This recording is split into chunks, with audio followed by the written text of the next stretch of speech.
Esta mañana, como saben ustedes, hemos conocido un mal dato del IPC del mes de julio, del 10,8%, un dato que, si demuestra algo, es confirmar que la inflación es la principal preocupación ahora mismo de la economía global, la principal preocupación de los gobiernos europeos y también, lógicamente, la principal tarea que tiene por delante el Gobierno de España. España, como saben, es el tercer país de la Unión Europea que más recursos está destinando para proteger las rentas de nuestros conciudadanos, medidas que, de no existir, no harían que el IPC estuviera en el 10%, sino que estuviera en el 15%. Medidas que se engloban, como he explicado en muchas otras ocasiones, en los siguientes ejes. En primer lugar, proteger a la clase media y trabajadora, sus rentas, su bienestar. En segundo lugar, reforzar la protección de todos aquellos colectivos que han devenido más vulnerables como consecuencia del alza de los precios. En tercer lugar, hacer de este reparto del coste económico y social de la guerra un reparto más justo, creando e impulsando una nueva fiscalidad con dos impuestos importantes, como es el de las grandes entidades financieras y las grandes entidades energéticas. Y, finalmente, el impulso a soluciones europeas a un problema que es europeo, como es el de la inflación. Hace 7 meses, en todo caso, por retrotraernos a ese pasado 29 de diciembre, la agenda política de los gobiernos europeos era otra. Nuestras prioridades eran otras. La superación de los efectos de la crisis de la COVID, el éxito de la vacunación, también la recuperación económica, que siempre adjetivamos como justa, es decir, tendrían que ser todos los territorios y todos los colectivos sociales los que se vieran beneficiados de esa recuperación económica, y también, lógicamente, esa gran oportunidad que representan para la reindustrialización y el cambio de modelo productivo de nuestro país los fondos Next Generation. Estos apremios continúan. Pero tenemos a la vez que afrontar lo urgente y lo importante.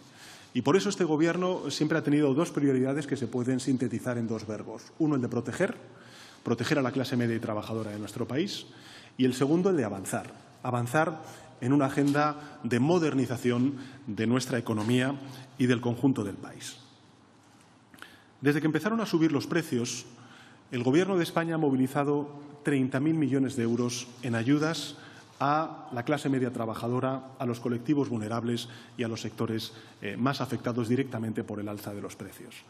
Para que nos hagamos una idea, esos 30.000 millones de euros representan 2,3 puntos del Producto Interior Bruto. Para que nos hagamos una idea, sobre todo los conciudadanos que estén viendo esta rueda de prensa, del descomunal esfuerzo que esto representa, estamos hablando de que este esfuerzo representa el doble de lo hecho hasta el momento por economías más directamente afectadas como consecuencia de su dependencia del gas ruso, como es, por ejemplo, Alemania. También creo que hemos logrado avances francamente beneficiosos para nuestros ciudadanos y también para las empresas en nuestros acuerdos en Bruselas, como es, por ejemplo, la excepción ibérica para limitar el precio del gas que genera electricidad, medida que ya está reduciendo y va a reducir aún más la factura de aquellos hogares que están pagando ahora mismo o que están en el mercado regulado y que estimamos tengan una reducción de entre un 15 y un 20% a lo largo del año. Quiero recordar que en septiembre ya del año pasado empezamos con ello, pero en los inicios de esta escalada de precios era habitual que los medios de comunicación se hicieran eco a diario de la evolución de los precios mayoristas de la energía. Pues bien, les invito simplemente a que nos detengamos por un instante en el precio de hoy de la energía en España y en Portugal y también en otros países europeos como es Alemania, Francia e Italia. Estamos hablando de que en España y Portugal ese precio es de 141,5, mientras que en Francia escala a casi los 500 euros, en Alemania a los 438,6 euros y en Italia a los 516,1 euros. Cada cual puede preguntarse y responderse sobre lo que hubiera sucedido si los gobiernos ibéricos no hubiésemos lanzado la iniciativa que lanzamos. Y, por cierto, todo ello sin el apoyo de la oposición conservadora. También lo que hemos hecho ha sido extender a todo el año la vigencia de la bonificación de 20 céntimos por litro en los carburantes. Hemos también limitado la subida del alquiler. Hemos reforzado el ingreso mínimo vital, aumentándolo en un 15%. Hemos rebajado el IVA de la electricidad. Recordemos que rebajamos ya el año pasado del 21% al 10%. Hemos hecho un esfuerzo adicional a favor de la clase media trabajadora, rebajándolo al 5%. Y también en el resto de impuestos a la electricidad, o bien hemos rebajado o bien hemos simplemente congelado esos impuestos. Y también lo que hemos hecho ha sido ayudar a sectores económicos con partidas específicas muy afectados por el alza de los precios. Estamos hablando del sector de los transportes, del sector primario, el agrario, el pesquero o también de las industrias gasintensivas. Pero quisiera también recordar que, al igual que estamos protegiendo a la clase media trabajadora y también a los colectivos más vulnerables, lo que estamos haciendo es sentar las bases de una respuesta en la que se reparta de manera mucho más equitativa, es decir, mucho más justa, las cargas económicas y sociales de esta guerra. A diferencia, por cierto, de lo que ocurrió en la crisis financiera con recetas neoliberales, este Gobierno ha hecho frente a una pandemia en el mundo, a una guerra en Europa, con recetas progresistas, con políticas socialdemócratas, procurando siempre que ningún beneficio particular esté por encima de los intereses generales. Crisis hay muchas.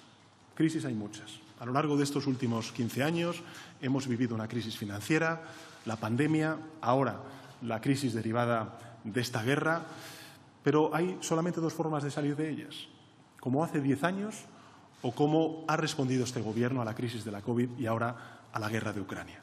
Con ERTEs en lugar de despidos, con un reforzamiento del estado del bienestar frente a los recortes, con bajadas de impuestos selectivas y el anuncio de nuevos impuestos a aquellas grandes corporaciones y sectores económicos que se están beneficiando del alza de los precios, como está haciendo el actual Gobierno de España, o con subidas de impuestos masivas a la clase media y trabajadora, o con amnistías fiscales, tal y como ocurrió con anteriores gobiernos conservadores.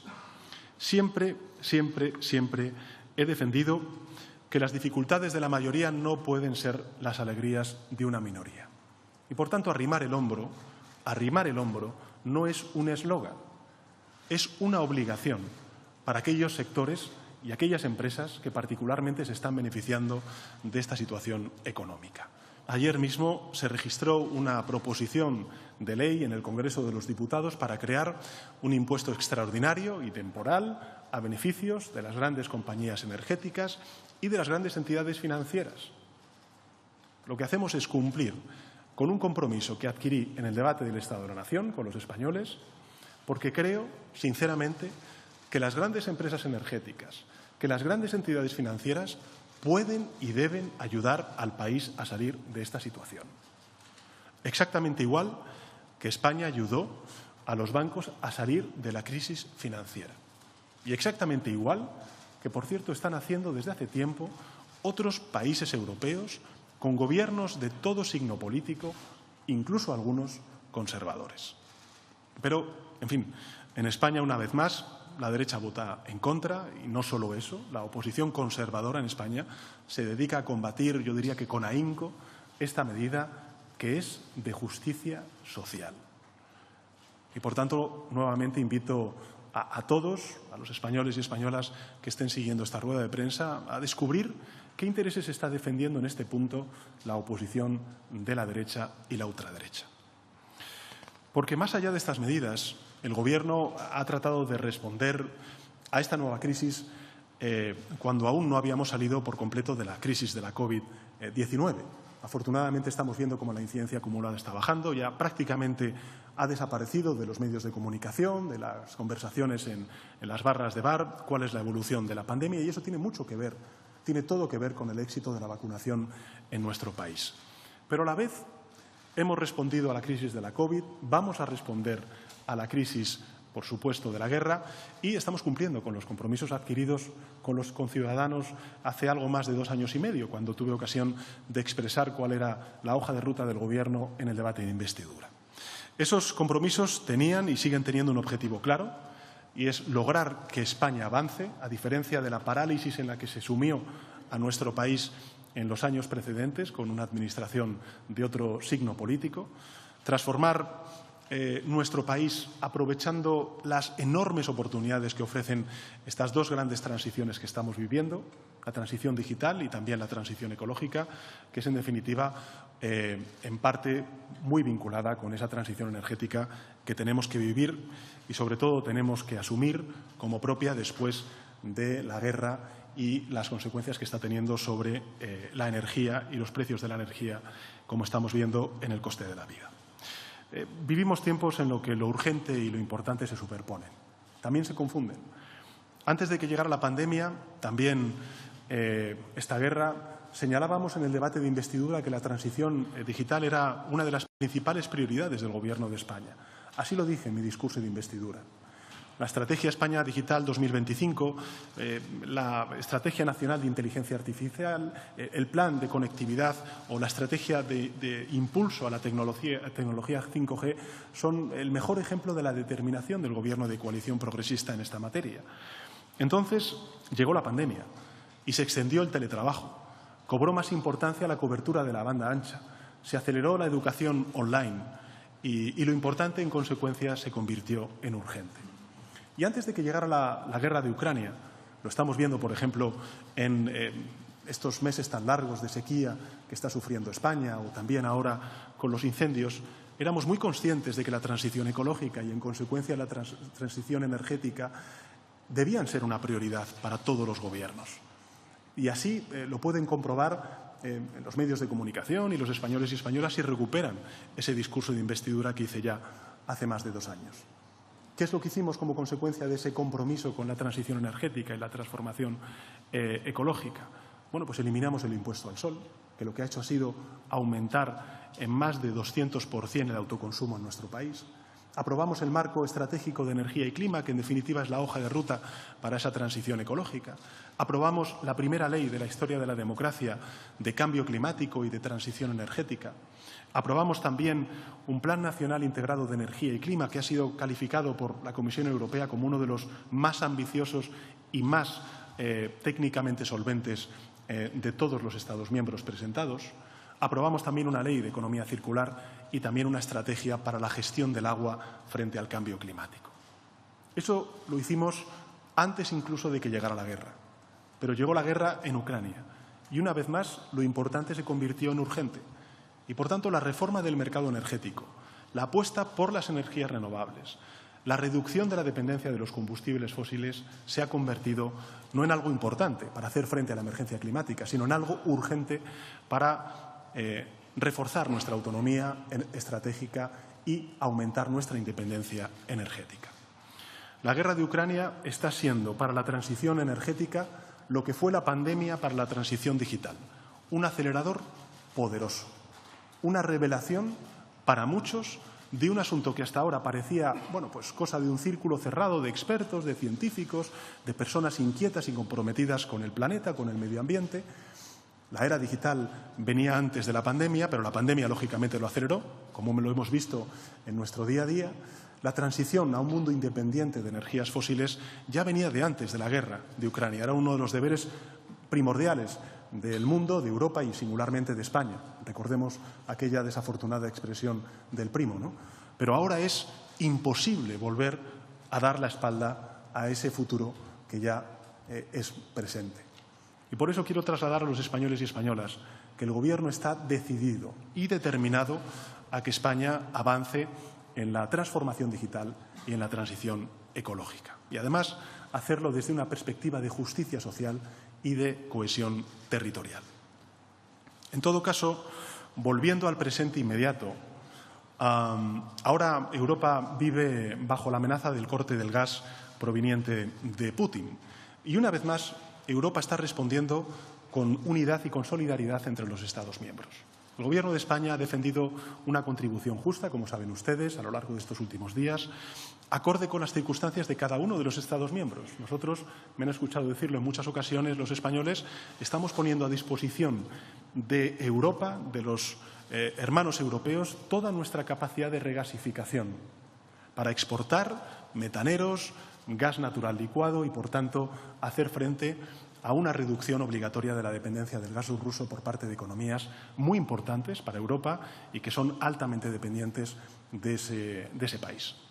Hemos actuado con solidaridad. Hemos actuado también, lógicamente, con el interés de España en primera línea, pero sin perder de vista nuestras obligaciones de solidaridad y de defensa a ultranza, me lo han escuchado muchas veces decir, de esa nueva patria que es Europa.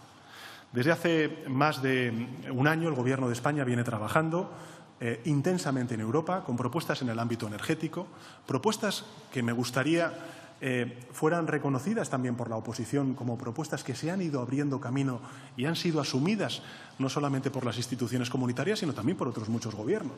Recordemos cuando España propuso por primera vez, hace ya más de un año, la compra conjunta de gas. Entonces se decía que era una quimera. Hoy hemos visto cómo la presidenta de la Comisión Europea viaja a terceros países precisamente para hacer compras conjuntas de gas al conjunto de la Unión Europea. Hemos defendido en muchas ocasiones reforzar las interconexiones energéticas con Europa o el mecanismo ibérico del tope al gas, que en definitiva no es sino una intervención en un mercado que no funciona, que está estresado, en defensa de la clase media y trabajadora de nuestro país. Y han sido propuestas todas ellas no solamente aceptadas por nuestros socios europeos, sino también asumidas como propias por nuestros socios europeos. Porque ahorrar energía es prioritario, es una tarea de todos y va en línea con lo que están haciendo otros países europeos. Con todo ello, lo que estaremos haciendo es reducir nuestra factura energética y, por tanto, también contribuir entre todos a reducir nuestra dependencia del agresor, en este caso de Putin, de Rusia, y sin duda alguna también a reducir y a doblegar entre todos la curva de la inflación. Y por otro lado, la transición ecológica, como saben, me la han escuchado decir en alguna otra ocasión, tiene como objetivo primordial el adaptarnos y el mitigar los efectos del cambio climático. Las olas de calor que estamos sufriendo de manera, digamos, inédita en este año y que, desgraciadamente, nos abren escenarios climáticos mucho más adversos en los próximos años, los incendios que asolan buena parte de nuestro país, algunos de ellos con efectos devastadores, hacen que tengamos que cobrar a una mayor conciencia desde el punto de vista del conjunto de administraciones públicas. Y también aquí queremos dar un paso más. Para que nos hagamos una idea, para que los españoles se hagan una idea del esfuerzo que está haciendo la Administración General del Estado, los medios de la Administración General del Estado, la Policía Nacional, la Guardia Civil, la UME, las BRIF, en fin, todo el Sistema Nacional de Protección Civil han estado presentes en más de un 80% de los incendios que se han producido este verano. Más de un 80%. A pesar de ser una competencia autonómica. Y así debe ser, porque necesitamos la colaboración de las administraciones. Y sin duda alguna, como he dicho en otras muchas ocasiones, el Gobierno de España siempre va a estar solidariamente respondiendo ante un enemigo común como es el fuego. Pero lo que resulta evidente, y es un debate que se ha planteado por parte de muchos ciudadanos, es la necesidad de establecer unos mínimos para que no existan diferencias, como las que existen hoy, entre los servicios de extinción de unas comunidades autónomas frente a otras. Este no es ese Gobierno. Nosotros, desde luego, vamos a hacer que el reparto de las consecuencias económicas y sociales de la guerra sean los más justos posible. En el que vienen unas elecciones en mayo de 2023 muy importantes para el PSOE. En todo este contexto, yo quería saber si toma notas, si le preocupa, si tiene que ver, insisto, que no nos ha explicado con el reciente cambio en la cúpula del PSOE, y si ha notado alguna diferencia en la relación que tiene y en los posibles acuerdos que haya que llegar o no con el principal partido de la oposición tras la llegada del nuevo líder, de Alberto Núñez Feijóo, con respecto al anterior, Pablo Casado. Muchas gracias, Javier. Son muchas preguntas. Voy a tratar de ser lo más sintético posible. Ahí está el bloqueo, ahí está el negacionismo, a lo que suman ahora el catastrofismo. Y lo he dicho antes, no niego la realidad, la incertidumbre que provoca esta guerra. Pero quisiera poner en valor o simplemente contrastar tres datos que hemos conocido. Uno, un 10% de evolución de los precios, del coste de la vida, que sin duda alguna es preocupante. Dos, un crecimiento interanual del 6,3%, una previsión de crecimiento por encima de la media europea y de la zona euro por parte de la economía española. Y 3, bueno, una evolución de la afiliación a la Seguridad Social de más de 20 millones de españoles y españolas trabajando. Y quiero recordar que venimos de una pandemia que hizo caer la economía en 2 dígitos, un 10% en el año 2020, y que nos hizo proteger a más de 3 millones de trabajadores y, además, los trabajadores autónomos, además de las empresas de nuestro país. Y gracias a todo ello, hoy España tiene más de 20 millones de empleados y empleadas afiliadas a la Seguridad Social. Por tanto, hay fundamentos sólidos, como he dicho antes, para que miremos con confianza y con garantías al futuro. Pero, evidentemente, el Gobierno se está implicando, tanto a nivel europeo como a nivel nacional, por reformar aquellos mercados que no están funcionando, como es el mercado eléctrico, con estas propuestas que hemos hecho de reforma del mercado eléctrico, de topar, de limitar la evolución del precio de la emisión de CO2, o también a nivel nacional con las medidas que ustedes todos conocen. Y, en tercer lugar, creo, Javier, no sé si he respondido a todas las preguntas sobre los cambios. Bueno, yo creo que, en fin, todos en el Partido Socialista son necesarios. He agradecido y mucho el trabajo que han hecho el anterior portavoz de la Ejecutiva, del Grupo Parlamentario Socialista y, evidentemente, de la Vicesecretaria General. Y ahora hago lo propio con, bueno, pues creo que políticos y políticas que están dispuestos a trabajar por el partido y por el proyecto socialista que nosotros representamos. ¿Con el mismo equipo de gobierno o si prevé algún cambio en septiembre para ese inicio del curso político? Gracias. Respecto a… Es que son muy sintéticas, Karina. No y no. Es decir, no hay opción. Se tienen que convocar las elecciones como muy tarde en diciembre de 2023. Vamos, no convocar, celebrar las elecciones en diciembre de 2023. Eso es mandatorio, constitucional. Este Gobierno, a diferencia de otros partidos, cumple siempre con la Constitución. Y respecto a los cambios en septiembre, no. Estoy muy a gusto y muy satisfecho y agradecido al trabajo que hace mi Consejo de Ministros y Ministras. No sé si se plantean nuevos tributos a otros sectores que se están beneficiando, como por ejemplo las grandes distribuidoras de alimentación, o se puede retomar incluso una subida del impuesto de sociedades, esa reforma fiscal que demandan sus socios. Muchas gracias. Muchas gracias, Iván. Respecto a la primera, las conocerán las medidas el próximo lunes. Y respecto a la segunda, bueno, yo he escuchado a algunos dirigentes de bancos, a la señora Botín, al señor Galán. En fin, creo que si protestan es que vamos en la buena dirección. Y si se fijan, hasta incluso son los mismos que protestaron y que dijeron que subiendo el salario mínimo interprofesional y con esta reforma laboral se iba a caer España, que se iba a crear desempleo, que íbamos a expulsar muchos trabajadores del mercado laboral. Bueno, ha sucedido todo lo contrario. Por tanto, creo que vamos en la buena dirección. Quería saber, usted ha hablado de que hay diferencia entre comunidades autónomas. Quería saber a qué cree que se deben esas diferencias y si cree que es que algunas comunidades no destinan los suficientes recursos o no hacen un buen uso de los recursos de los que disponen. Y luego, por otro lado, si ya tienen claro cómo se va a trasladar ese aumento del gasto en defensa a los presupuestos generales del Estado, si se sabe ya esa cuantía y si cree que esta cuestión puede volver a generar ruido y debate con sus socios de coalición, como se generó en su día cuando lo anunció. Gracias. Bueno, muchas gracias, Ana. Vamos a ver, yo creo que ha sido el Gobierno claro en este tema. Nosotros hemos defendido nuestra posición en Bruselas precisamente porque, uno, queremos ahorrar y, dos, queremos continuar siendo solidarios con el resto de Europa. Para que se hagan ustedes una idea, el 20% de todo el gas natural licuado que España ha importado en el mes de junio se ha reexportado a terceros países de la Unión Europea. Estamos poniendo a disposición toda la capacidad de regasificación que tiene España.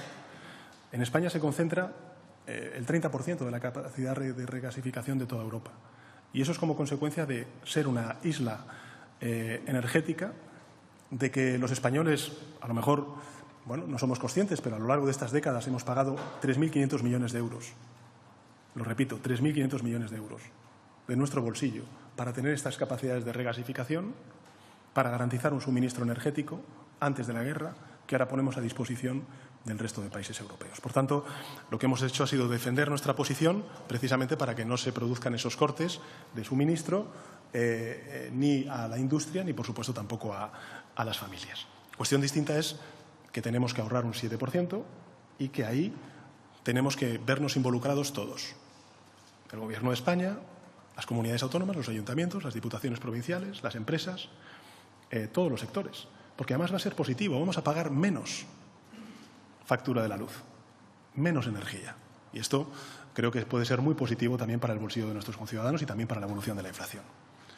No hay más que pasearse por un centro comercial para saber que a lo mejor la temperatura está demasiado baja. Sobre los presupuestos generales, si acabamos de aprobar el techo de gasto. En todo caso, lo que sí que le puedo garantizar es que estos presupuestos, como los anteriores, van a volver a suponer un récord en gasto social para proteger a la clase media trabajadora de nuestro país. Y, por supuesto, cumpliremos con nuestros compromisos, como no puede ser de otra manera. No porque sea un capricho, es una necesidad. Es una necesidad. Y creo que con esto he respondido. Ana, una última pregunta, Miguel Ángel. Sí. Juan Carlos.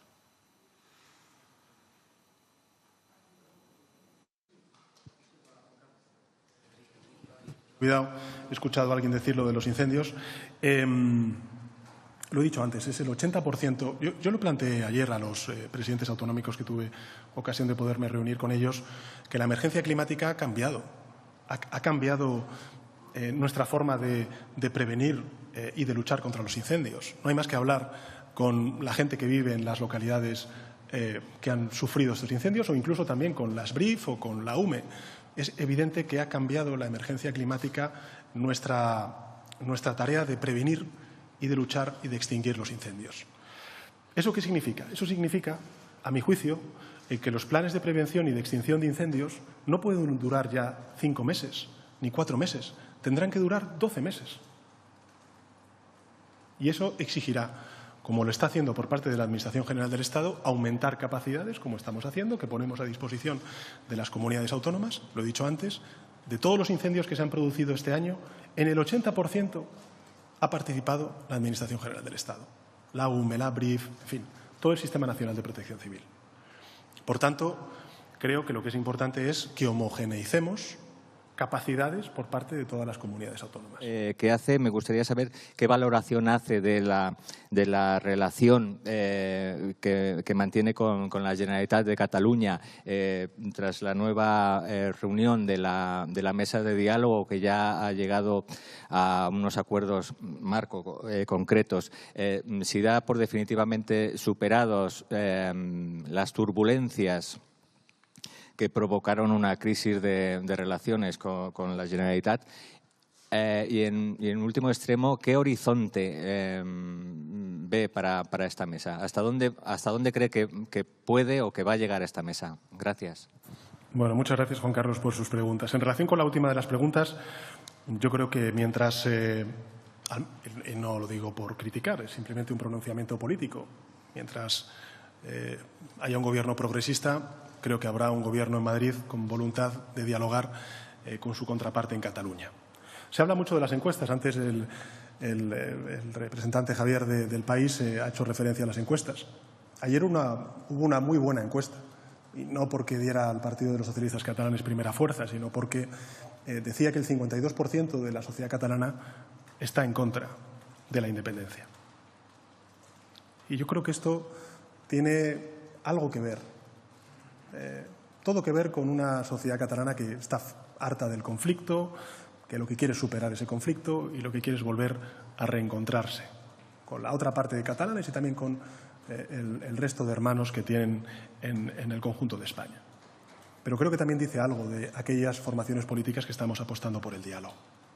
Y es pues, la voluntad de poco a poco, paulatinamente, progresivamente, volver a reencontrarnos, el desjudicializar esta crisis, el de devolverla al territorio de la política, el de encontrar pactos y acuerdos que trasciendan a una parte y sean transversales, el del respeto al orden democrático, a la seguridad jurídica y, por tanto, el abandonar cualquier vía de imposición unilateral de sus posiciones. En definitiva, todo aquello que vivimos en 2017, que heredamos esta Administración en 2018 y que, afortunadamente, gracias al esfuerzo de todos, estamos superando.